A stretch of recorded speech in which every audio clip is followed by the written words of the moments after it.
A phone vibrates. One message, just one message. That's all it took to destroy years of hard work. Not a gun, not a robbery, not a hacker breaking into a bank.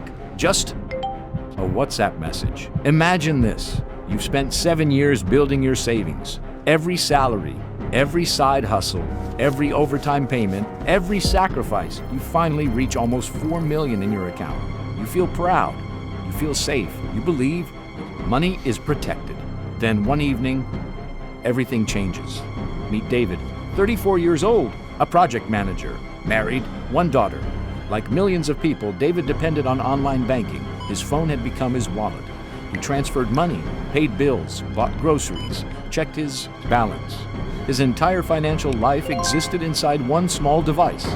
And because he had never been scammed before, he believed it would never happen to him. That belief would become his biggest weakness. David wakes up. He checks WhatsApp. Nothing unusual. He gets ready for work, drops his daughter at school, drives through heavy traffic. His phone keeps ringing. Clients, his boss, emails, deadlines, meeting after meeting. By lunchtime, he has already made over 30 decisions. Researchers have found that after making many decisions throughout the day, people often become mentally tired. When that happens, they're more likely to rely on quick instincts instead of carefully evaluating new information. Scammers understand this. They don't need you to be unintelligent. They just need you to be distracted. Scene 3, somewhere else in the city, at that exact moment, a different group of people has also started their workday. Not inside a bank, not inside an office, inside a small apartment. 5 laptops, several smartphones, multiple SIM cards, a whiteboard filled with notes. One person sends thousands of WhatsApp messages. Another monitors replies. Another watches fake banking websites. They're not targeting David specifically. They're phishing. Thousands of messages, thousands of phone numbers, thousands of opportunities. They know something fascinating about human psychology. Out of 10,000 messages, only a tiny percentage of people need to respond. If even a few victims believe the message, the scam becomes profitable. Scammers don't expect everyone to fall for it. They only need the right person at the wrong moment. David finally gets home. Dinner is over. His wife is washing dishes. His daughter is asleep. He sits on the couch. For the first time all day, everything is quiet. His body is tired. His mind is exhausted. Then, his phone vibrates. A WhatsApp notification. He almost ignores it. But one sentence catches his attention. Urgent. Suspicious. Activity detected on your account. His heart skips a beat. He immediately thinks, did someone try to steal my money? Notice what just happened. The scammer didn't create curiosity. They created fear. Fear is one of the strongest emotions that drives people to act quickly. When people believe they might lose something important, they often react before they think. Psychologists call this loss aversion. The pain of losing money feels much stronger than the happiness of gaining the same amount. Scammers exploit that instinct every day.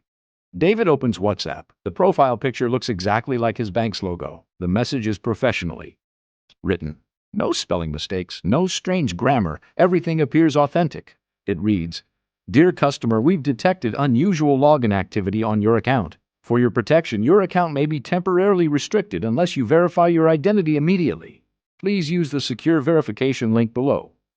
David pauses. He wonders, should I ignore this? Then he remembers. Earlier that week, he had actually logged into his banking app using a friend's Wi-Fi. Maybe this message is real. Maybe the bank really did notice something unusual. The scammer doesn't know that happened. It's just a coincidence. But the human brain loves to connect unrelated events, and that's exactly what makes these scams so convincing. David stared at the message. His thumb hovered over the screen. Something didn't feel right. For a brief moment, he considered ignoring it. But then another thought crossed his mind. What if it's real? What if it's real? That simple question changed everything. The fear of losing his savings became stronger than the instinct to be cautious. He took one deep breath and tapped the link. The page that opened looked professional. The colors matched what David expected. The layout felt familiar. Nothing immediately suggested danger. That is one reason scams can be so convincing. People often judge a website by how polished it looks, but appearances alone are never proof that something is genuine. David believed he was protecting his account. Instead, he was unknowingly giving away information to criminals. David rushed to open his banking app. His hands were shaking. He tried to sign in. The app rejected his attempt. He tried again. Still nothing. He checked his internet connection. It was working. He restarted the app. No luck. For the first time that night, the terrible possibility became real. His account might have been compromised. Panic has a powerful effect on the brain. It narrows our focus. Instead of thinking clearly, many people begin reacting emotionally. That's why experts often recommend slowing down, contacting your bank through its official channels, and avoiding impulsive decisions during a suspected fraud incident.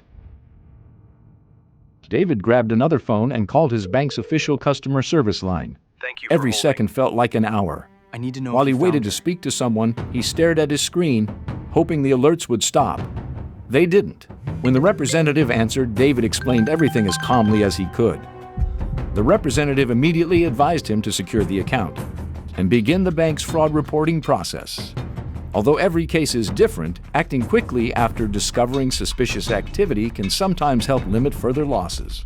David couldn't change what had already happened, but he could still take action. Let's investigate this case, not to blame David, but to understand what happened. Because the next victim could be anyone, including us. David wasn't tricked because he lacked intelligence. He was tricked because he was tired, because the message felt urgent, because it looked believable, because it arrived at exactly the wrong moment. Scammers often rely on emotions more than technology. Fear, urgency, trust, routine. Those emotions can push people to act before they've had time to think.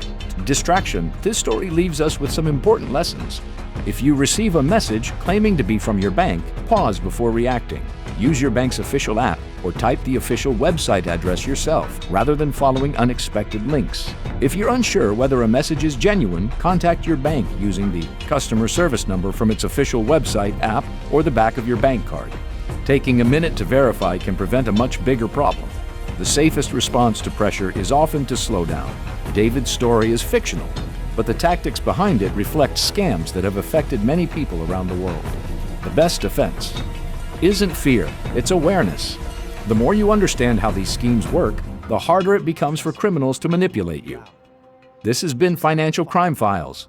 If this episode helped you recognize warning signs, subscribe and join us for the next investigation. Because the next financial crime we uncover could save someone from becoming the next victim.